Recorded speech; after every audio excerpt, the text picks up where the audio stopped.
Squadron VMF 214 was led by Lieutenant Colonel Pappy Boyington.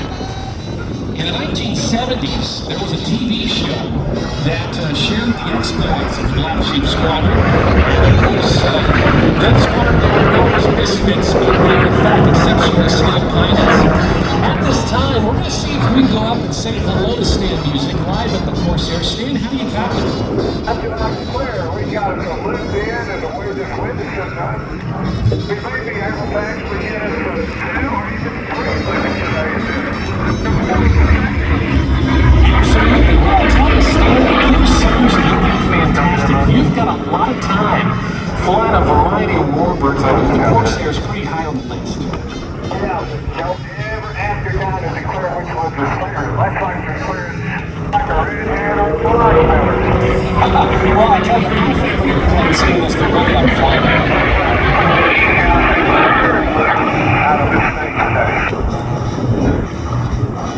Very good. Well, the Corsair's got a lot of power. I was just telling the crowd, Stan, about that nearly 2,000 horsepower, and I'm told the Corsair flies just how kind of it looks. It's a good flying airplane, and there's certainly a lot of performance. Really is. An airplane was designed to be intercepted, designed to come off the ship, but the Navy wasn't sure they wanted it at first, so they gave it to the Marines. Let the Marines have it for a while, they said. The Marines took it to Guam Canal. Did a tremendous job with it. And of course, you've heard the expression, the Corsair of the whistling death. Okay, we're going to give you a 4-point roll here. Now down the line, see if we can make one pretty Scooter. Scooter has a beautiful 4-point roll in The 4-point hesitation roll. 1 to the inverted, 3 to knife edge, and 4 back upright. Okay, it comes up and around.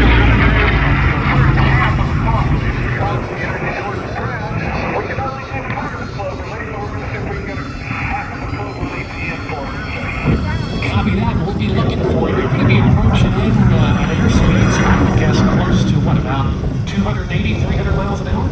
Pretty close. It's actually very, very close. I would indicate about 250 knots is about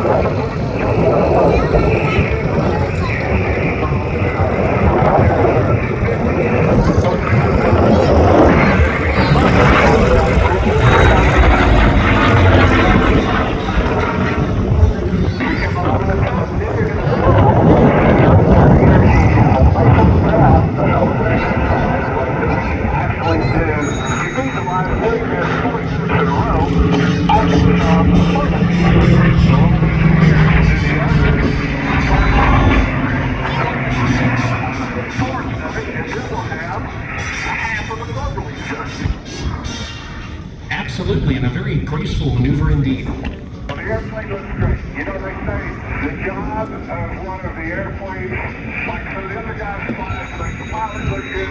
The job of the pilot in this airplane looks like the airplane look good. Fortunately, the Corsair makes us very happy up there. Yes, indeed. And I would be remiss, Stan, not to mention as well, you are a proud member of the Commemorative Airforce in Air Base, Georgia, where this aircraft hails from in Peachtree City. Tell us a little bit about that. The Commemorative Airforce started in 1957 by Leslie Gardner and Lloyd Nolan. They're not only brought in the Red Nose, which is our T-51, but this Corsair was the second aircraft in the fleet.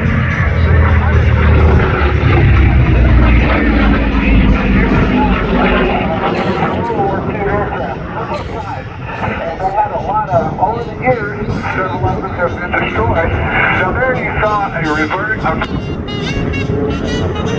You probably have noticed where these several of the different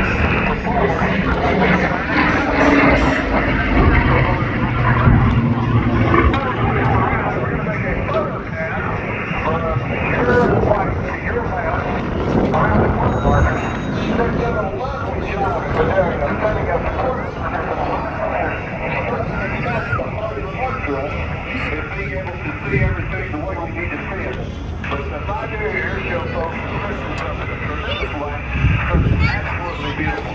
Now I see my friend Buck Ruben sitting down there. So we'll give him a little honor to make this happen.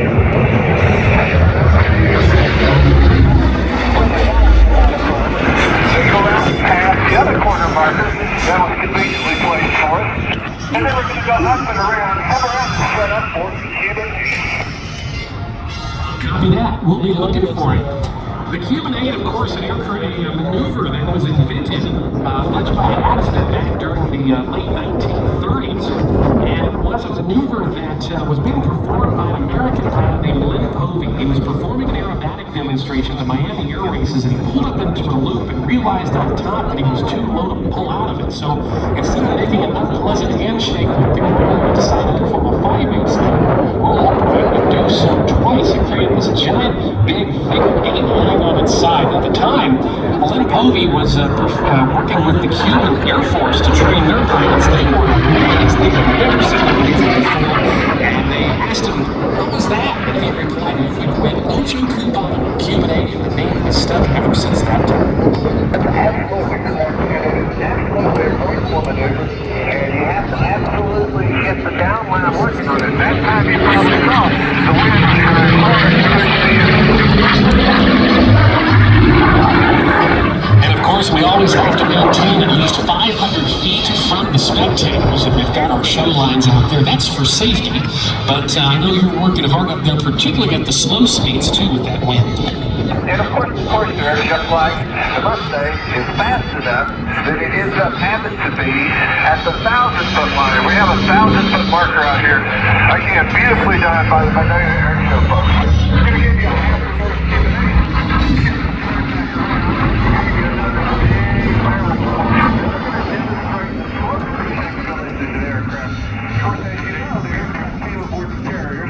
and we'll put the tails up down and the gear down to let you see that.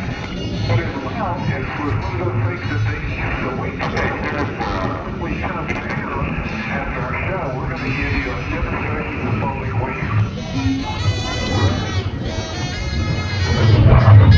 Here we go.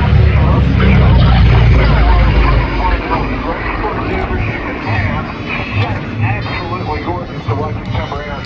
And if you time it right, you keep it slow at the top, and just make the roll run even all the way around. And then at the end, you taper.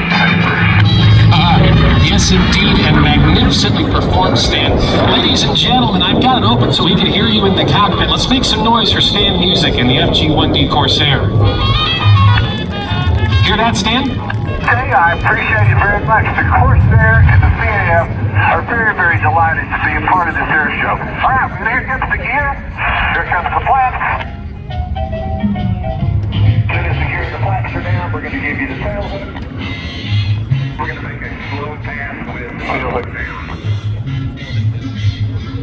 And this, Stan, would be a maneuver that we would probably like to call flying aerodynamically dirty, right? This will be dirt. This is have the seats out so that you can get swung down so that you can come in if you were going to make a turn. Now, all of your radio folks down there, they know how to do this for real. They're the real guys who do this. And they bring it in and they put it on the ship. They're going a whole lot faster, but the idea is for the hook to catch the third one. So you want to get traveled and onto the deck and then be prepared to go around at the last minute. Okay, here we go. We're going to get close. Let you take a good look at this. And then I'm going to drop off line for a minute, get it cleaned up as I go around, and I'll come back the other direction with this plane to give you a nice high-speed pass down the runway. Copy that. Hey, let's start on that. Get you look down. We're going all the way to the ground. Yeah, the computer said if you download the trees, it gets very rough today. Yeah. It's going to be a great flight.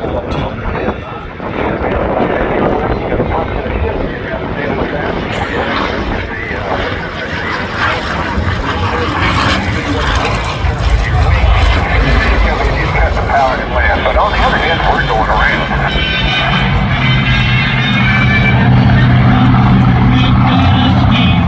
Somebody else plays the record machine. Victory to sing the names when we listen to the brother carry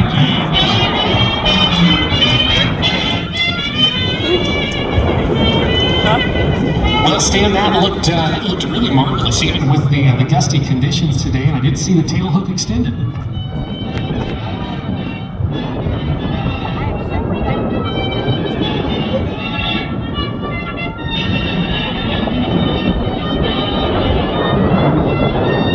Stan Music, a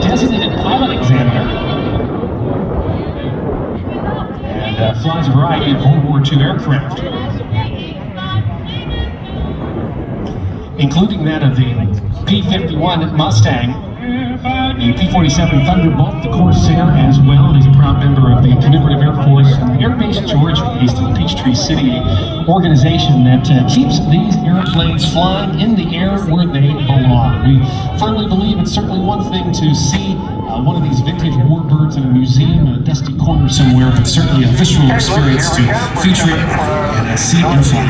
Southwest. Now we're going to pick up a little speed, go right down the runway, pull up, do a photo pass, and then land.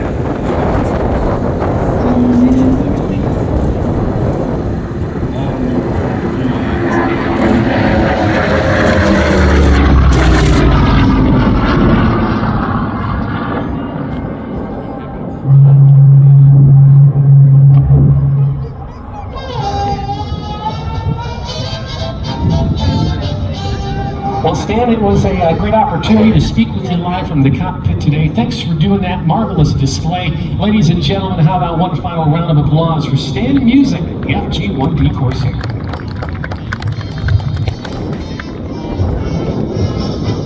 All right, he's heading back to the Air Boss frequency. Our Air Boss, George Clyde, from Charlotte, North Carolina, keeping the action going as we recover the Big Wing Bird FG-1D Corsair. You might know it best as the F4U Corsair. That's what Chance Vaught, that's what they call it in their official designation. This particular aircraft was built by Goodyear on license in Ohio. And many other Corsairs were also built by the Brewster Aircraft Corporation. Many industrial corporations, if you will, stepped up to the plate during World War II because we had such a demand for wartime materials. And of course, you might know, of course, the Rosie the Riveters, who were the American cultural icons at the time, to building everything from bombs to bombers to bullets. And of course, that wartime effort was during the 1940s. In particular, the war years between 1942 and 1945, in which the United States was involved, that we built over 300,000 aircraft. It was an incredible effort. And of course, these World War II warbirds celebrating the legacy and the ingenuity of the American public, the greatest generation.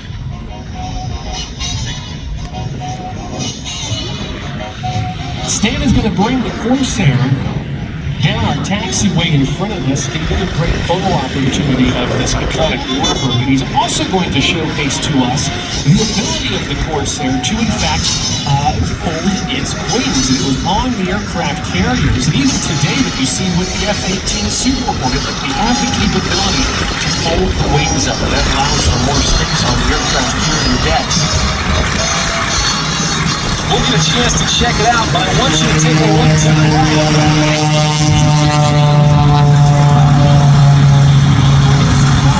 Power aerobatic performances, Buck Roman at the Pitts Special S2S. For those of you who were with us a little bit earlier, we had the chance to see just a preview of Buck's tremendous warm-up performance, but he's back for the real deal before we turn things over to the Blue Angels. Buck Roman's a guy who is